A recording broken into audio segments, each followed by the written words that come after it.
Arambagh medical college হাজার হাজার মানুষের শেষ ভরসা, কিন্তু সেই ভরসার দরজাতেই যদি হাঁটু সমান জল থেকে থাকে তাহলে সেটাকে কি স্বাস্থ্য ব্যবস্থা বলা যায়?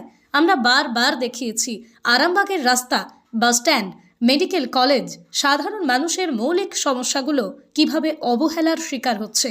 মেডিকেল কলেজের এন্ট্রি গেটের সেই বেহাল চিত্র, সামান্য বৃষ্টিতেই জমে থাকা জল, রোগী থেকে শুরু করে ছোট শিশু পর্যন্ত সবাইকে সেই জল পেরিয়ে হাসপাতালে ঢোকার বাস্তবতা, এই ছবিটাই আমরা তুলে ধরেছি।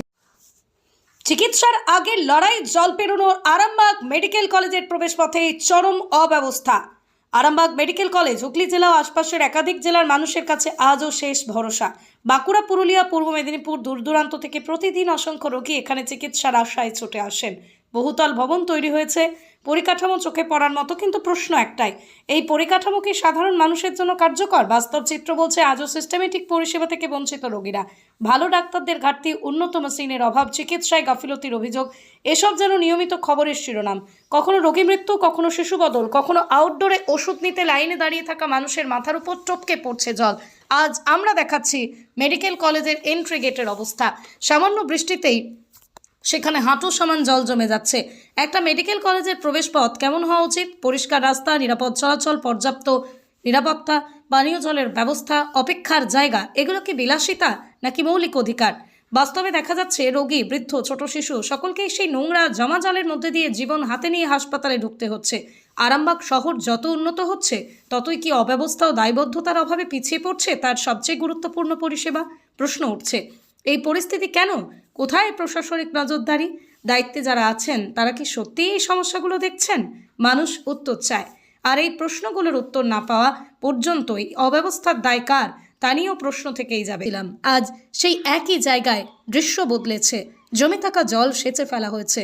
একই সঙ্গে আরামবাগের স্বাস্থ্য পরিষেবার বেহাল দশা, মেডিকেল কলেজের পরিকাঠামো নিয়ে প্রশ্ন তুলে গেটের সামনে বিক্ষোভ দেখালো সিপিআইএমের নেতা নেত্রীরা। প্রশ্নটা এখানেই, সমস্যা তো নতুন নয়, মানুষের ভোগান্তি নতুন নয়, তাহলে এতদিন কেন নীরবতা? কেন সমস্যাগুলো সামনে এলে তবেই তৎপরতা? বারবার একটা জিনিস স্পষ্ট হচ্ছে, যখন সাধারণ মানুষের সমস্যাগুলো জোরে উচ্চারিত হয়, যখন সেগুলো সামনে আনা হয়, তখনই নড়াচড়া শুরু হয়। কিন্তু আরামবাগের মানুষকে শুধু প্রতিক্রিয়া পাবে নাকি পাবে পরিকল্পিত স্থায়ী সমাধান? কারণ মৌলিক অধিকার কোনো আন্দোলনের বিষয় নয়, এটা প্রশাসনের দায়িত্ব, আর সেই দায়িত্বের জবাবদিহি মানুষ এখন চাইছেই। খবরটি ভালো লাগলে অবশ্যই আমাদের চ্যানেলটি ফলো এবং খবরটি শেয়ার করে পাশে থাকুন। আপনারা দেখছেন খবর আরামবাগ, যে কথা কেউ বলে না, আপনার পাশে, আপনার সাথে। বাসস্থান এইগুলো নিয়ে কর্মসংস্থান আমরা দেখতে পাচ্ছি। আজকে আমরা হসপিটালে এসেছি, এই মেডিকেল কলেজ, আরামবাগ মেডিকেল কলেজের ঢোকার মুখটা একদম পুকুর হয়ে আছে। রুগী তার আত্মীয়দের পায়ে হেঁটে তো যাওয়াই যাবে না, এমনকি ছোটো মোটর সাইকেল নিয়েও যাওয়া অসম্ভব। এখানে ভীষণভাবে মানুষ হয়রানি হচ্ছে, রোগীরা হয়রানি হচ্ছে। আমরা দেখতে পাচ্ছি আমাদের সুপার ফেসিলিটি নামটাই আছে মেডিকেল কলেজ, হ্যাঁ, এবং এখানে মেডিকেল ছাত্রদের পড়ানোও হয়, যোগ্য ডাক্তারদের অভাব, হ্যাঁ, প্রচুর পরিমাণে এখানে ডাক্তারবাবুদের অভাব আছে, হ্যাঁ, যোগ্য নার্সদের অভাব, সেইগুলো যাতে হয়।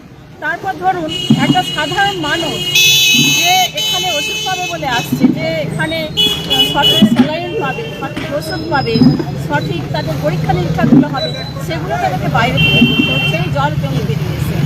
তাই আমি চাইছি উন্নত মানের চিকিৎসার জন্য আধুনিক প্রযুক্তি সব অ্যাপারেটার এবং টেকনিশিয়ান, যেখানে সাধারণ মানুষকে যেন বাইরে বেরিয়ে প্রচুর টাকা খরচ করে এগুলো না করতে হয়। তারা পাবে কোথায় টাকা?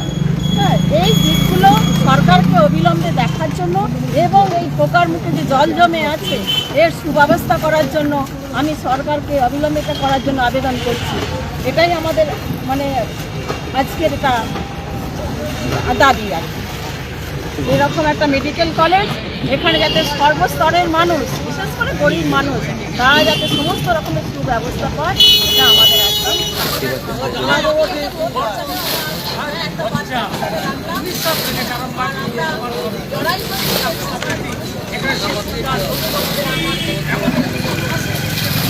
এখন এই পর্যন্তই, পরবর্তীকালে আমরা বিভিন্ন খবর আর মানের নিখুঁত মেলবন্ধন, শ্রীহরি মার্বেল, ঘর সাজানো মানে শুধু ইট পাথর নয়, সেখানে লাগে রুচি, মান আর স্টাইলের নিখুঁত সমন্বয়।